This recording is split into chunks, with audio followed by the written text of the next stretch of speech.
What's going on, everyone? Hope you're having a good day. And today I just want to make a quick little video on a little tutorial on how you could just send me the examples that I asked for the test.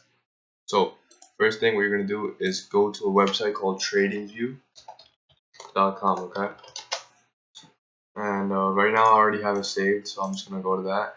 But just go to TradingView.com, set your account up, and if you need help on how to set up TradingView, there's multiple YouTube tutorials on it, and yeah, you can just watch that. But right now I'm trying to tell you how to like use all these tools to the left and how to actually like spot the liquidity sweep and shit. Okay, so this is Nasdaq, this is ES. These are the two things we trade. Alright, so this is where you could change the time frames. Like right now I'm on the 4-hour time frame. This is where I could see where the 4 hour is going. Okay. So each one of these candles represents 4 hours worth of price action. I could go down all the way, like these are all the different time frames. I usually trade on the 1 minute, but obviously I look for a liquidity sweep or a fair value gap or order block on the higher time frames, like on the 1 hour or the 4 hour. But on the 1 minute, I look for the displacement. So what would the displacement be, right? Okay, for example, if we wanted to draw the displacement, this right here would be a valid displacement right here.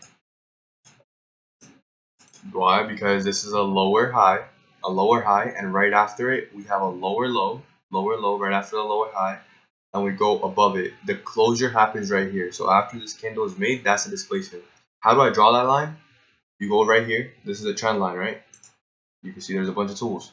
You're gonna use a trend line to draw any sort of line. You're gonna use a trend line. And also make sure you have the magnet tool on. The magnet tool is gonna basically, if I'm near a candle, it's gonna basically just put it on that candle's low, like boom. It automatically put it at that candle's low. If I'm on this one, like it'll put it at that one. It'll put it at that one. It'll put it at that one. It'll put it at this one. This one. It's very, very useful. Okay, don't do this don't draw anything without using the rectangle or the magnet. So trend line, you can see it's not a straight line, right? What you're gonna do is hold down the shift button. As soon as I click that, you see how it's super straight. Then you're gonna just click while holding shift, and it's gonna give you a straight line. Okay.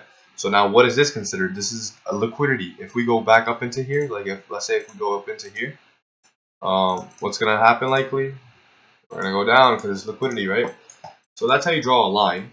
Okay, that's one of the tools people are struggling with. Fair value gap. So we use a lot of rectangles. Okay, so you see this brush, click the arrow, rectangle. Have the magnet tool open.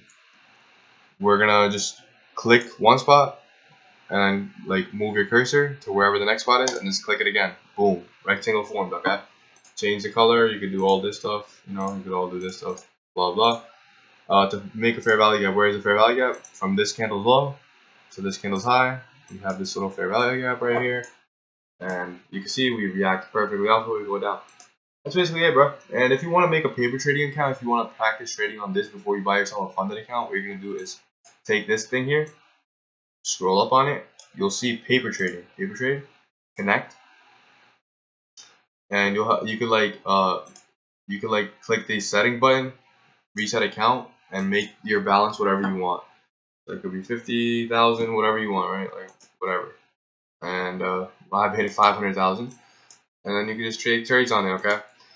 But trades on NQ on this one won't work. You're gonna have to go to Nasdaq. Okay, but that's just for a different topic. But I wouldn't recommend paper trading for too long because it's really not accurate. The most accurate thing you're gonna get is when you're actually on a funded account. Okay, I wanted to talk about one more thing. Okay, so a lot of people are getting confused about order blocks. Okay, an order block, yes, it's the move up before the big move down. So this could be a bearish order block, right? But we're not gonna draw the whole zone. We're not drawing a rectangle for an order block. We're drawing a line. We're gonna draw where that move up starts. So instead of that zone, the move up starts right here, right? But we're only gonna draw it from the body of the candle. So a bearish order block is always gonna be drawn from the body. So like that will be our order block, okay? So the next time when price goes into it, boom, we go down, okay? This is how it's gonna work. But yeah, peace out, guys. That's a little tutorial on how to use these tools. You could find better videos on YouTube if this didn't help you out, but main thing, make sure you're using magnet, and to draw this line out, it's not gonna be straight, so you're gonna have to click shift, click, and let go of shift. Straight line, okay? Rectangle, boom. That's pretty much the main stuff. So yeah, peace out, guys. See you.